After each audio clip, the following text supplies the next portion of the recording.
राहुल गांधी जी ने कांग्रेस नष्ट कर दी है। राहुल गांधी जी कांग्रेस को और नष्ट कर रहे हैं। राहुल गांधी को संविधान की चिंता नहीं करनी चाहिए। संविधान की चिंता इस देश के 140 करोड़ लोग कर रहे हैं। पाप हो तो गिनाए। मैं भी कांग्रेस में रहा हूं, अब मैं उन पापों का प्रायश्चित कर रहा हूं। को नरेंद्र मोदी जैसा एक डॉक्टर मिल गया है। अब इस देश का ऑपरेशन होने दो, बीमारियों का ऑपरेशन होने दो। सबसे पहले राहुल गांधी जी को कांग्रेस की चिंता करनी चाहिए। राहुल गांधी जी ने कांग्रेस नष्ट कर दी है। राहुल गांधी जी कांग्रेस को और नष्ट कर रहे हैं।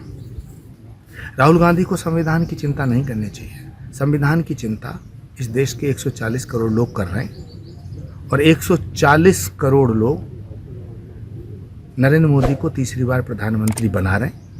संविधान नरेंद्र मोदी के हाथों में पूर्णतः सुरक्षित है। राहुल गांधी जी को संविधान की चिंता छोड़ के कांग्रेस की चिंता करनी चाहिए, जिसे वो रोज नष्ट कर रहे हैं। चरण सिंह चन्नी, उनका कहना है कि केजरीवाल केवल 15 दिनों के लिए जेल से बाहर आए हैं, फिर से जेल में जाने हैं। इन्होंने शराब का घोटाला किया, तो किस बात का इनका समर्थन करने है, स्वागत करने है?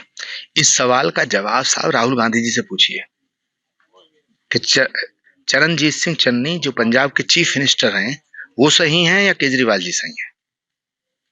पंजाब में कांग्रेस आम आदमी को गाली दे रही है। आम आदमी पार्टी वाले पंजाब में कांग्रेस को चोर कह रहे हैं, गाली दे रहे हैं। दिल्ली में हम एक दूसरे के गले लग रहे हैं। तो ये रिश्ता क्या कहलाता है?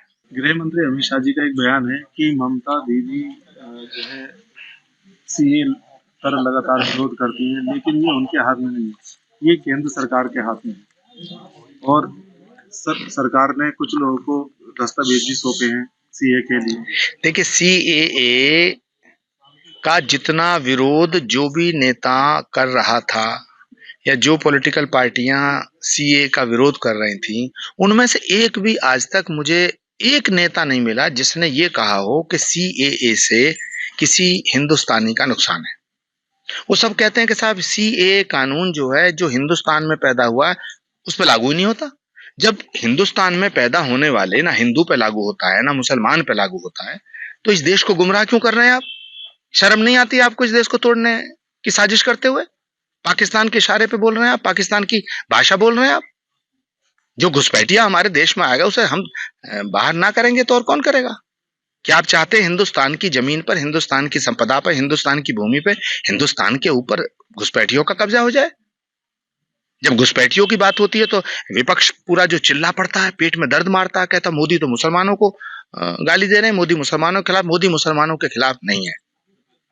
मोदी हिंदुस्तान के मुसलमान की इज्जत करते हैं। मोदी हिंदुस्तान के मुसलमान को हिंदुस्तानी मानते हैं। एक सेंटेंस बताओ नरेंद्र मोदी जी का कि जिसमें उन्होंने कहा हो कि हिंदुस्तान में पैदा होने वाले मुसलमान का वोट मुझे नहीं चाहिए, उसका समर्थन नहीं चाहिए, मैं उनका नेता नहीं हूं, मेरी स्कीम उनके लिए नहीं है। ये टोटल जो विपक्ष है, विपक्ष की विडंबना क्या है, विपक्ष का दुर्भाग्य क्या है? सारा का सारा विपक्ष राहुल जी की तरह सोचना शुरू कर दिया है। इनके कंप्यूटर और सॉफ्टवेयर एरर हो गए और 4 जून के बाद जो है वो कनेक्टिविटी खत्म हो जाएगी। बयान सामने आया, उन्होंने कहा कि कांग्रेस जो बजट का 15% पैसा जो आता है वो मुस्लिम लोगों को बांटना चाहती है। और देखिए, मुझे लगता है कि महात्मा गांधी के बाद इस देश में आज तक अगर कोई सबसे बड़ा सेक्युलर लीडर हुआ है तो उसका नाम नरेंद्र मोदी है। क्योंकि उनकी किसी भी स्कीम, किसी भी योजना, किसी भी उनकी प्लानिंग, किसी भी उनकी बात से ये नहीं झलकता कि वो किसी एक कम्युनिटी के लीडर हैं। उन्होंने कभी नहीं कहा कि मैं सिर्फ हिंदुओं का नेता हूं। उन्होंने कभी नहीं कहा कि मेरी ये योजना, चाहे जनधन योजना हो, चाहे वो 5 लाख का बीमा हो, स्वास्थ्य बीमा, चाहे वो वैक्सीन का लगाने का जो पूरी प्रक्रिया थी, उन्होंने कब कहा कि ये मुसलमानों के लिए नहीं है, सिर्फ हिंदुओं के लिए है? उन्होंने कब कहा कि ये सिर्फ एक कम्युनिटी के लिए है? उन्होंने ये सारे देश की बात की है। और सारे देश की बात जो करता है, 140 करोड़ लोगों की जो बात करता है, तो उससे बड़ा सेक्युलर लीडर और कौन हो सकता है?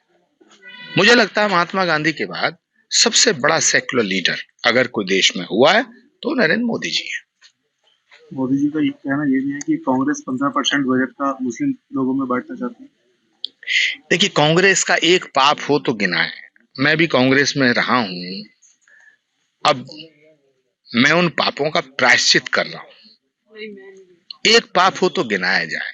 सारे पाप, सारे गुनाह, इस देश को तोड़ने का गुनाह, इस देश के विभाजन का गुनाह, इस देश में हिंदू और मुसलमान की सियासत करने का गुनाह, वोट बैंक का गुनाह, इस देश को अगड़े पिछड़ों में बांटने का गुनाह, इस देश में जो आज आप देख रहे हैं, जो इस देश का हाल है, वो बहुत बड़ी बीमारी है, बहुत पुरानी बीमारी है। भगवान के लिए इस देश को नरेंद्र मोदी जैसा एक डॉक्टर मिल गया है। अब इस देश का ऑपरेशन होने दो, बीमारियों का ऑपरेशन होने दो। अब जब बीमारियों का ऑपरेशन होता है तो कोई कहीं बेहोश हुआ पड़ा है, कोई किसी को पीड़ा है, कोई किसी के पेट में दर्द है, कभी कोई चीखता है, कभी कोई चीखता है। लेकिन ऑपरेशन होने दो। 4 जून के बाद जो कुछ छोटे मोटे ऑपरेशन बचे हुए, वो भी मोदी जी करेंगे।